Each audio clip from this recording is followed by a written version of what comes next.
Greetings. This is Mike from Anacortes Christian Church, broadcasting to you live on a Friday afternoon, and that means I don't get any outtakes or edits or redos here, so I'm going to try to get this right in camera. But wow, this is an unprecedented series of events, and never before have I ever experienced the closure of our services, and that certainly, if you haven't gotten the message on that, we hope that you can look on our Facebook page or our email and just kind of see what's going on in the community.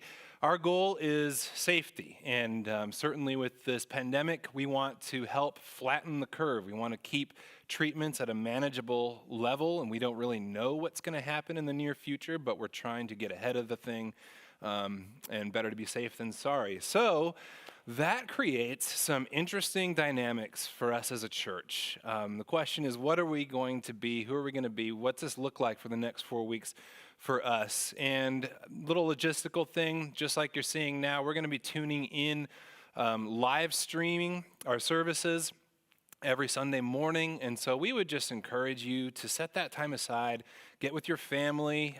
If you have friends that you're going to be with, feel free to join together and just gather around and be together and do church. Be church on Sunday morning and listen to those live streams. Also, I believe, we've been in a series on the Sabbath we just started, and we're going to take a break this Sunday because we're still going to cover our Faith Promise event with George Johnson, so he's going to be speaking. But the theme of Sabbath, I don't feel like it's accidental that that's what we chose and that this just happened to coalesce at this time together. We started last week, and the idea of Sabbath is that we kind of take our hands off the wheel of our lives. We sort of take a break. And one of the elements about Sabbath that's in Scripture is that the Israelites were to give the land a Sabbath every 7 years. Now, before we kind of check out and say, I don't know if that's something I can relate to, I want you to hear this out, because for them, the land was their security, it was their income, it was their wealth, it was the source of their strength. And right now we're seeing people who are invested in the stock market and they don't know if their retirement accounts are going to recover. We're seeing school closures potentially here in Anacortes, and people are wondering, what am I going to do for childcare? And am I going to be able to work? Am I going to be able to maintain the pattern that has been my life? And it reminds us to a great extent, you know what? Maybe I'm not the master of my life or in control of my life as much as I thought I was. I want to read to you Leviticus 25, 1 through 7. Then Yahweh spoke to Moses on Mount Sinai, saying, "Speak to the Israelites and say to them, when you come into the land that I am about to give to you, then the land shall observe a Sabbath for Yahweh. 6 years you shall sow your field, and 6 years you shall prune your vineyard, and you shall gather its yield. But in the 7th year it shall be a Sabbath of complete rest for the land, a Sabbath for Yahweh. You must not sow your field, you must not prune your vineyard, you must not reap your harvest after growth, and you must not harvest the grapes of your unpruned vines. It shall be a year of rest for the land, period.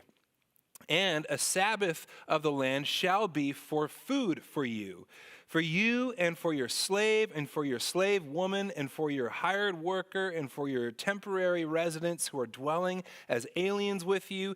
And all its yield shall be for your domestic animal and for your wild animal which are in your land to eat."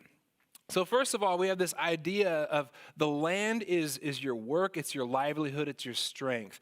2, God is giving us this as a gift. It's ours to do with for 6 years, to toil it, to work it for our strength. But it's not really ours, is it?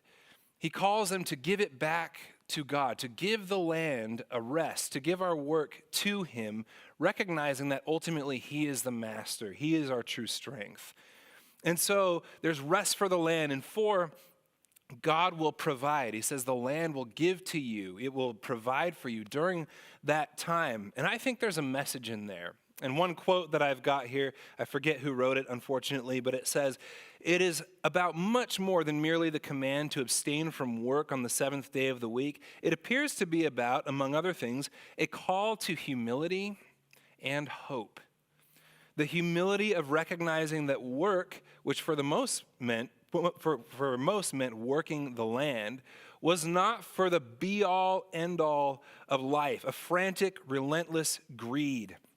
The keeping of the Sabbath was a stepping back from the idea that human beings actually own or run the world. And this is important. Overwork, working 7 days a week, correlates with a loss of faith in God, the creator and provider.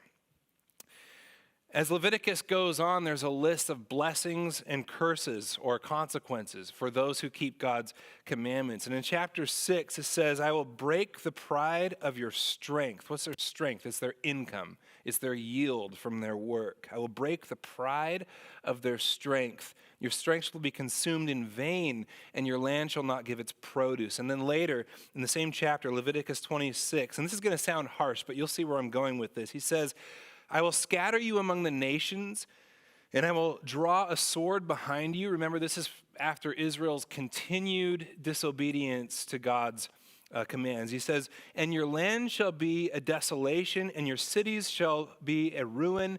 Then the land shall enjoy its Sabbaths, all the days of its lying desolate, and you shall be in the land of your enemies. Then the land shall rest, and it shall enjoy its Sabbaths. All the days of its lying desolate, it shall rest for the time that it had not rested during your Sabbaths while you were living on it. And so the idea is there's this sense that the land belongs to God and that there's justice for the land, and that when work or our pattern or our sense of mastery over our lives becomes the be-all, end-all, we actually commit an injustice towards God's creation, towards our work, towards the land. And God's saying the land will finally get back the rest that it was owed, that you denied it for all those Sabbaths that you did not rest. And so I see this not as a condemnation. Hear me now, I'm not saying that, what's happening now with this pandemic is that God's wrath is finally falling on all of us Americans and all around the world here. I don't really know the answer to those questions, but I do believe that God's wrath was settled once for all on the cross of Jesus Christ.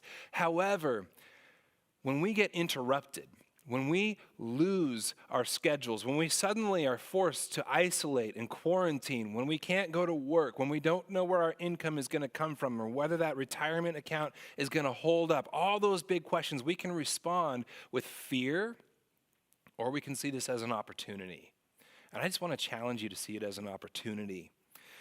I want to challenge you to see it as a time to take our hands off the wheel and to trust that, God, this is yours in the first place. And I'm going to treat this as a Sabbath, a time to hand it back over to you for a time, believing that you will still sustain us and provide for us. All those unspoken questions, what's going to happen?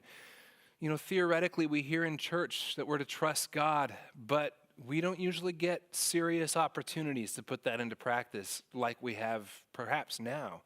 And so now is an opportunity to really step out in our faith and to put our trust in Him. So I want to encourage you to get with your families, to spend time being together and not just doing more to build and create and work, but be together. I want to challenge you to exercise Sabbath activities of relationship and worship to God and coming together and all that provides. And finally, I want to challenge you to be the church in the sense that we can still look out for one another. We can look out for our neighbors. We can get groceries for people who maybe are isolated and can't go to the stores because they're more at risk. We can mow lawns for people who are sick. We can do all kinds of things to still be the church for people in a safe and healthy way. And ultimately, I just want to challenge you to look out for your own safety. Don't take chances with this. And ultimately, we're still the church. We're praying for you. We're praying for one another. God bless. I hope you have a good 4 weeks, and we hope to see you soon.